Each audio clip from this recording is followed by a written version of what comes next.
అనంత వెంకటరెడ్డి గారు మరణించి ఇప్పటికి 25 సంవత్సరాలు అయింది.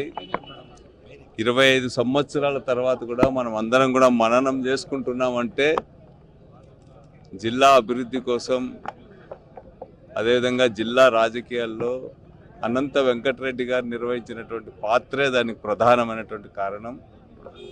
కరువు ప్రాంతమైన అనంతపురం జిల్లాలో డెజర్ట్ డెవలప్మెంట్ ప్రోగ్రాం తీసుకురావడంలో కానీ, ప్రత్యేకించి హంద్రీనివా లేకపోతే రాయలసీమ కృష్ణా జలాలు మళ్లించాలనేటువంటి ఉద్యమంలో కూడా ప్రధానమైనటువంటి పాత్ర నిర్వహించినారు. నదీ జలాల విషయంలో అనంత వెంకటరెడ్డి గారు నిర్వహించిన పాత్ర వల్లనే రాజశేఖర రెడ్డి గారు ముఖ్యమంత్రిగా ఉన్నప్పుడు రాయలసీమకు, ముఖ్యంగా అనంతపూర్ జిల్లాకు ప్రధానమైనటువంటి జల వనరుగా ఉన్న హంద్రీనివాకు అనంత వెంకటరెడ్డి గారు పేరు పెట్టడం జరిగింది.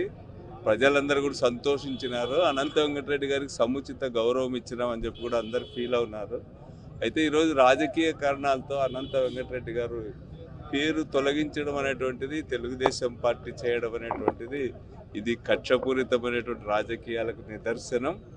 దీనివల్ల అనంత వెంకటరెడ్డి గారిని ప్రజలు మరింతగా మననం చేసుకుంటారు. అనంత వెంకటరెడ్డి గారు చేసిన సేవలు జిల్లాకు మరువలేనివన్నట్టు ఈ సందర్భంగా జోహార్ అనంత వెంకటరెడ్డి గారు.